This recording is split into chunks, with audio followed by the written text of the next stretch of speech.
Welcome friends. In this video, I am going to discuss about the test of significance for small samples. In this, under test of significance for small samples, I am going to discuss about the how to find the number of degree of freedoms and student t distribution. How to compare the student t distribution with the sample mean and population mean, and one simple example I am going to discuss in this video. Okay, first let me discuss about the test of significance for small sample.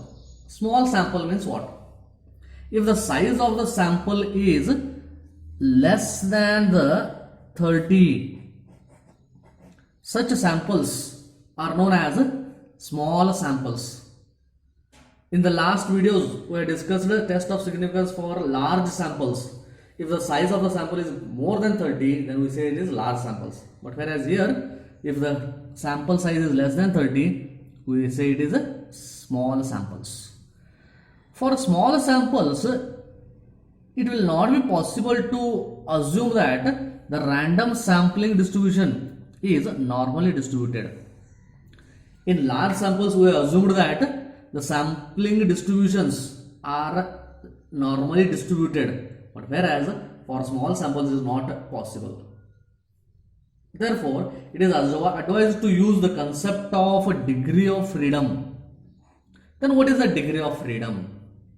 Here, it is the number of values in a set which may assigned arbitrarily. Okay, we are assigning the values arbitrarily for the values. Such number is known as a degree of freedom. Then with an example I will explain here. Whenever one equation is given with the three unknowns x1 plus x2 plus x3 equal to 45, then we may assign any value to two values, either x1 x2 or x1 x3 or x2 x3, any two values. If we are assigning the values, third one is automatically calculated. Therefore, here total three variables are here. Therefore, degree of freedom we are assigning, we are assigning only for two values. Those two values is nothing but our degree of freedom here. Third one is automatically calculated. Okay, like that, in general, if there are n observations, then degree of freedom will be n minus 1. Okay, now if we are finding the mean of the sample size, say n, then we are using all n values to find out that mean. Okay, if say x1, x2, x3 up to n values are given, all n values we are using to find out the mean. Therefore, for x bar, to find out mean, we have n degree of freedom. For this particular case, it is not n minus 1 degree of freedom. To find out x bar, it is n degree of freedoms. Whereas, if we are finding the sample variance, if in the particular problem, if the sample variance is also involved in that, then we are using the formula as x1 minus x bar the whole square, x2 minus x bar the whole square. Sum of all these values we are adding up. Here, x1, x2, xn are depending on x bar. Already x bar we calculated, which is already known for us, x bar. Hence, for sample variance, we can have n minus 1 degree of freedom. Okay, like that, to find out the next parameter, depending on x bar and sample variance, then its degree of freedom will become n minus 2, because already x bar and sample variance already we calculated. Like that, this is the about degree of freedom. For small samples, we are using two type of distributions to compare or test of hypothesis. We are doing two, student t distribution and chi-square. Okay, then let me discuss about a little bit about the discussion of student t distribution. Let x1, x2 up to xn with a random sample of size n drawn from the normal population. The population is a normal distribution with mean mu and variance sigma square. Then the student t statistic is given by, for samples t is given by, there we are using z, in spite of z we are using here t, x bar minus mu divided by s divided by square root of n, or this is s also taken under square root, it will become s square, x bar minus mu divided by, where x bar is the sample mean. To calculate that, summation x equal to 1 to n x square divided by n, here n is your degree of freedom, whereas the sample variance s square is equal to 1 divided by n minus 1 into summation xi minus x bar the whole square, that is given by, here n minus 1 is the degree of freedom. Or if you expanding this and simplifying, one more formula we will get 1 divided by n minus 1 into summation xi square minus 1 divided by n into 1 divided by n into summation I equal to 1 to n xi the whole square. This is how to find test statistic. Then student t distribution for sample mean. Again there are two types, student t distribution for sample mean and student t distribution for difference of means. But only one I am going to discuss in this here. Here we need to test if the sample mean x bar differs significantly from a specified value of the population mean, specified value or difference of mean we have to find out. For the population we have to calculate. Then what is the procedure we have to follow? Same procedure as the test of hypothesis for large samples, only that we have to take the test statistic as different one here, that's all. Procedure: first set up the null hypothesis, that is there is no significant difference between the sample mean and population mean, that we are taking here, and then set up the alternate hypothesis as h1 as x bar is not equal to mu. Then next step, that is third step, compute the test statistic. T calculated value is x bar minus mu divided by square root of s square divided by n. X bar is calculated by summation of xi divided by n. S square is calculated by 1 divided by n minus 1 into summation x square minus 1 divided by summation x the whole square, or 1 divided by n minus 1 into summation of xi minus x bar the whole square. Both are one and the same formula. Here the for t distribution it is with n minus 1 degree of freedom. We have to take n minus 1 degree of freedom. Then compare this calculated test statistic, okay, calculated test statistic t calc with a table value of t calc with n minus 1 degree of freedom, okay, at the given level of significance. For 5% level and 1%, usually 5% we are checking. Then how do you use the table? Critical values they are given. Degree of freedom, this V represents our degree of freedom, and these are our percentage of this one significance. For 5% level of significance, again it is divided into two parts, okay, as for here it is a 2.5%, and here also 2.5%. That's why we are using the for 5% level 0.025 column. For 1% two-tail test 0.05 you are using. Therefore for 5% and for 8 degree of freedom and for 5% its value is critical value is 2.306. This is how to use the table. In the problem again at the end of the video I am going to solve the example on this one. Please watch the video till end and don't forget to subscribe my channel. Okay, here next After comparing with the table values, if calculated is greater than the table value for n minus 1 degree of freedom, then h naught is rejected. That is, there is a significant difference between x bar and mu. If it is less than calculated value of t is less than table value, then h naught is accepted. Okay, then how to find the confidence interval, confidence limit? That is calculated directly. I am giving the formula, or you can, the derivation I am skipping here. X bar minus t alpha s divided by square root of n less than or equal to mu less than or equal to x bar plus t alpha, where mu is the mean of the population. How to calculate, in which range it should lie, so that we can accept.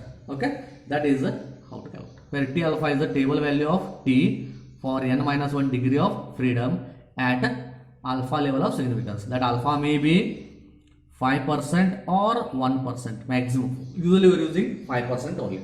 Okay, next I am going to solve one example of here. Okay, the 9 items of a sample have the following values. The values they are given of 9 values. Okay, that is 45, 47, 50, 52, 48, 47, 49, 53 and 51. Does the mean of these differs significantly from the assumed mean of population, assumed mean of the population as 47.5. okay, for that mean I have to check. Then what are the given data? Given, what are given here? 9 items, that is the sample size. Sample size they are given n equal to 9, and values of x they are given. X values as 45, 47, 50, 52, 48, 47, 49, 53 and 51, as well as a population mean they are given. Population mean mu is equal to 47.5. okay, then here first let us have the null hypothesis h naught. There is no significant difference. Okay, there is no significant difference between the, there is no significant difference between a sample mean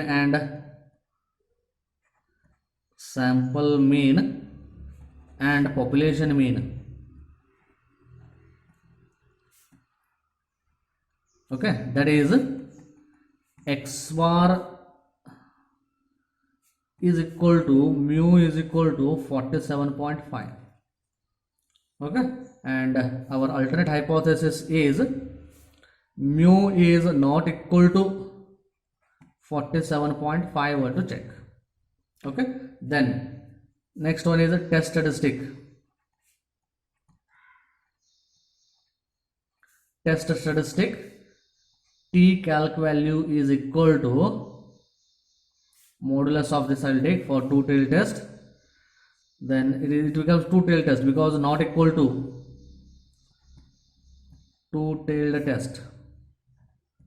Therefore, modulus of x bar minus mu divided by square root of s square divided by n. Okay, then what about x bar? X bar is equal to mean of the samples. X bar is equal to summation xi divided by n. Sum of all these xi values, that is 47 plus 45 plus 47 plus 50 plus so on up to 51 divided by n is 9. That is 442 divided by 9, and it comes out to be 49.11. Like that, sample variance s square is equal to 1 divided by n minus 1 into bracket summation xi squares minus 1 by n into summation of xi the whole square. That is 1 divided by n is 9, therefore 1 by 8 into summation of x squares and add them, 45 square plus 47 square plus so on up to 51 square minus 1 divided by 9 into summation of xi is 4 to the whole square. And simplify this using calculator. I am going to get it as 6.86125, that is s square. This is x bar, or s is equal to square root of this. It comes out to be 2.61939. Okay, then t equal to t calculated value equal to calculated value of t is equal to summation x bar 49.11 minus 47.5 divided by square root of 6.86125 divided by n is 9. Calculate this using the calculator. I am going to get it as 1.8439. Okay, then compare this one with a table value, that is t calc value is equal to 1.8439. okay, and here degree of freedom is equal to n minus 1, which is equal to 8.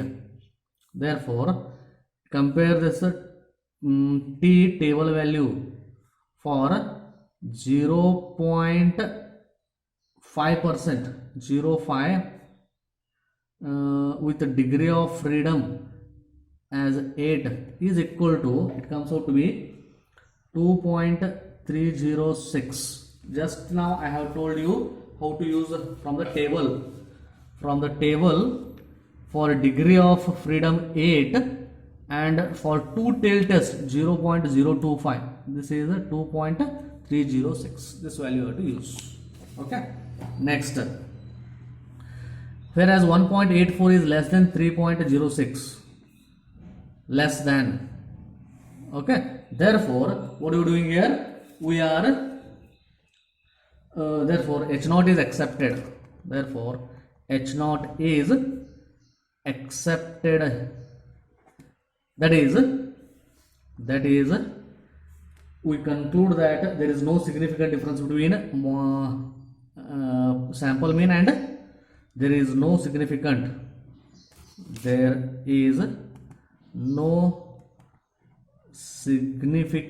difference between sample mean and population mean. Okay, here all this calculation part is a little bit lengthy.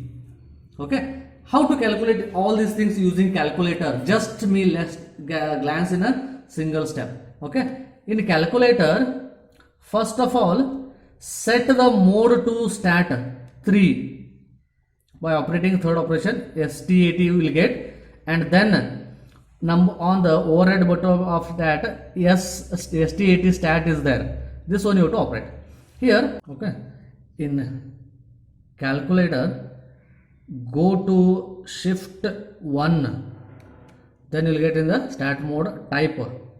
Okay, for type 1 first method you have to take, enter the x values. What are our x values? 45 equal to 47 equal to 50 equal to 52 equal to 48 equal to 47 equal to 49 equal to 53 equal to and 51. Okay, all 9 values has been entered, 10th one will be blank. Then operate AC button, that will be stored, all the data will be stored in this. Now to find out the mean x bar, directly go to shift 1 and variance 4 option. In that x bar will get for the 2 option. 2, if you press x bar will get 49.1111. Like that, standard deviation s square or s, to find out that, again what you have to do, shift 1 in that variance and sx will give you sigma x will give you population mean, whereas with the degree of freedom n minus 1, sx 4 option, that is going to give you 2.6129. Then using this I can directly find out the t values and all those things. Okay, this is how to use the calculator to find out this mean and standard deviation of the variance. So a sample. Okay.